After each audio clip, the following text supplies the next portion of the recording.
Welcome, friends, welcome, as we sit outside on this brisk October morning. Sunlight, fall ambience. I want to thank you all for joining me here. Whether you're watching this on YouTube or whether you're coming to us on the podcast from one of many different podcast providers. All my friends at Audible and iHeartRadio, Amazon Music, Apple, Google, our friends at Spotify. Thank you for joining me for this October story. And wherever you are in the world, as I give a shout out to our biggest fan base in the United States, Canada, the United Kingdom, Australia,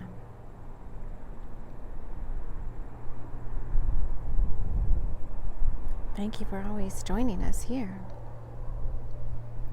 This month we bring you Bringers of the Light Oakwood story, going back to Claudius, the vamp, and the girls of the West End Coven. It is a little windy today. As the bells toll.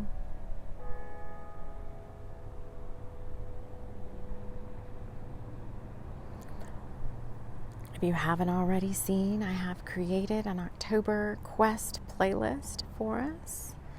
If you're on YouTube, it's on the TLC for the Soul channel. That's where you'll be listening to this. You can go to the homepage or look at all my playlists. This is our 6th anniversary of TLC for the Soul with over 400 shows. I've pulled out some of my favorite October episodes from years past. If you're on the podcast on Spotify, I've created a similar playlist for us with one of my favorite stories. I may bump it. I may republish it again. Soul Shift is one of my most favorite October stories. And this storytelling right now, we do bring back Claudius the Vamp. So there is some backstory in Soul Shift that you may want to listen to. But without further ado, get yourself cozy. Get yourself comfortable. Light a candle. Put on some ambience, no matter what hemisphere you're in. As we bring you our October story, Teeth Sinkers. I'm going to try to read a little bit of it because it's channeled, and I'm going to try to just tell some of it. So it's not just all reading. But this time we come back to Claudius.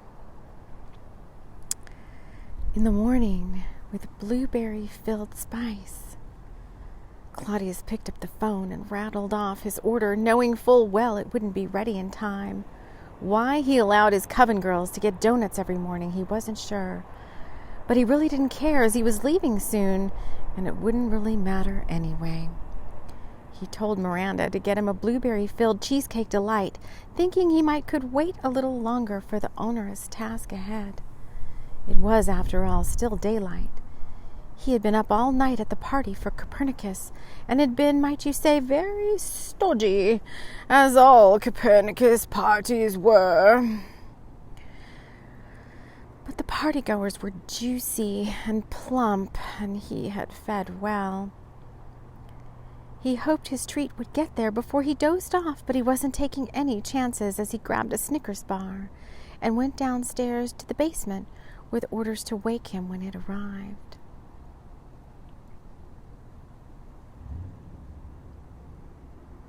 The wrong order. The doorbell rang, and the delivery driver, Mario, held out a bright pink box as he balanced his cell and his order pad. Yeah, that was it. 222 Hellcourt Way. He checked and made sure of it on the GPS. But that was this house. The house that no one wanted to come to unless they really needed something sinister or dark or erotic. Well, too late now. He was here, and he'd have to complete his task. Tamara opened the door, something she almost never did, as she wiped her mouth on the back of her hand, and a dark cherry-colored stain lingered there. "Donut delivery?" Mario stammered, as most muggles did when confronted by her, because Tamara could be commanding, and in black thigh-high boots and a pink unitard, she definitely captured attention. As she just finished spritzing on her favorite perfume, Roast Beast, she felt hungry again. "I'll take that," she said, holding out her hand as if to ask for his mouth to taste that cherry-tinted stain. Mario was a little taken aback. The Roast Beast perfume, the cherry-stained hand, and the pert breasts. That'll be $5.69, he stammered again and eyed Tamara's hand that was still holding itself out to him. She passed him a 5 and some change, and he handed her the pink box. "Won't you stay a while?" she commanded, more than asked. "I have a friend who would love to meet you." Oh, she sounds rather masculine.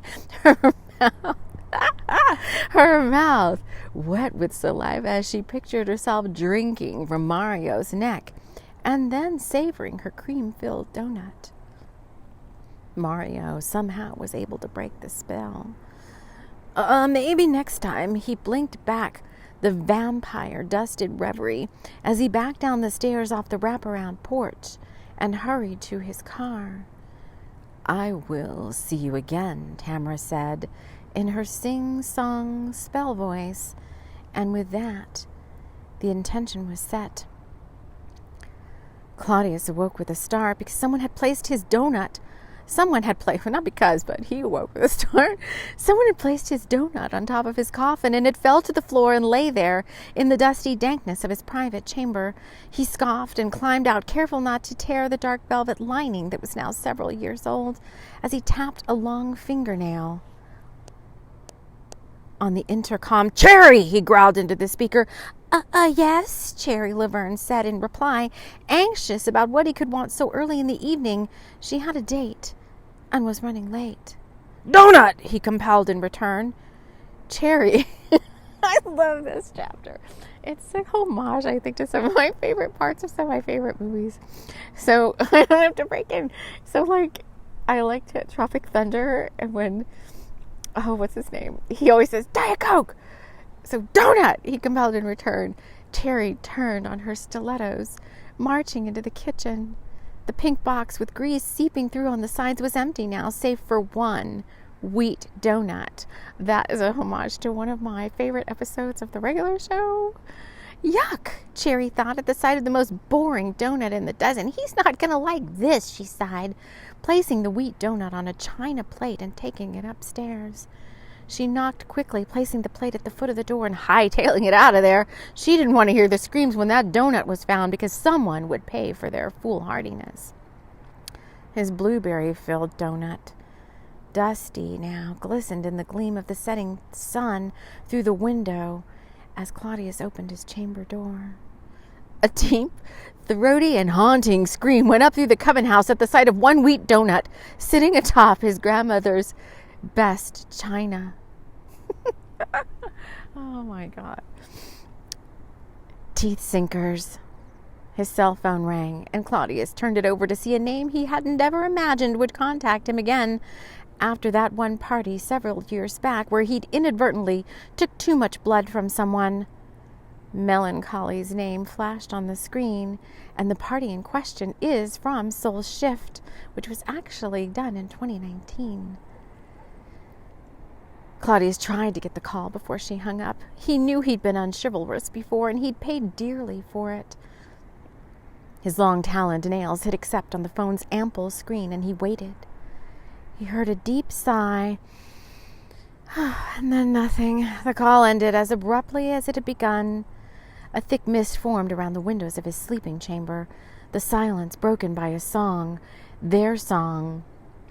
"Hit me with your best shot," always playing whenever she entered the room, Pat Benatar's voice growled out, "Fire away!" as the mist parted.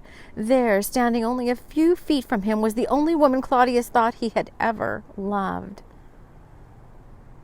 He still wasn't exactly sure what love was, as Melancholy stepped over the ledge and into his bedchamber, not waiting for the invitation. That had been made several hundred years ago when he'd breathlessly said to her, "You are always welcome, from now until the end of time." It sounds like a movie guy's voice. "From now until the end of time, the most gracious and fun movie I've ever."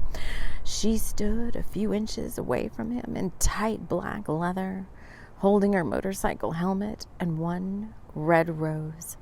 His breath sucked in deeply as she looked him up and down. She tossed the rose at his feet. He stepped forward and... Claudius awoke on the floor with the rose in his hand. Something didn't feel right. He was dizzy and he felt so tired. His hand burned where he held the rose and he lifted it to investigate. There were several small puncture marks on the back of his hand and a lightheaded sensation in his mind. A vision of Melancholy saying something like, "This is the only way," before she went out the way she'd come in. Claudius tried to get up, but he couldn't. He went limp as he attempted to call out for Tamara, Cherry, or anyone for that matter who could help. But no one came as he sank into unconsciousness. The sting of the red viper tail searing into his blood, and Melancholy's deep, haunting voice penetrating his soul. "This is the only way, my love." Dun, dun, dun. As we leave you on a cliffhanger. What's going to happen to Claudius? So we will be back with the ending of this story. We're going to do a live or some sort of premiere type reading for this story towards more of the Samhain Halloween time, as we always do some sort of live reading around that time. But we want to get you started with October Quest now. So I hope you enjoyed Claudius and the West End Coven, our Bringers of the Light Oakwood series.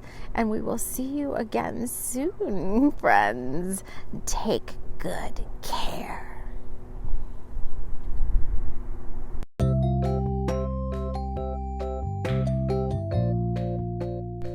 This episode has been brought to you by Buns and Such, Tessa Locke's premium bakery and workout bar. Visit anytime during the week and enjoy a free mini workout session and chocolate-filled donut. Thanks so much for listening. We'll see you again soon.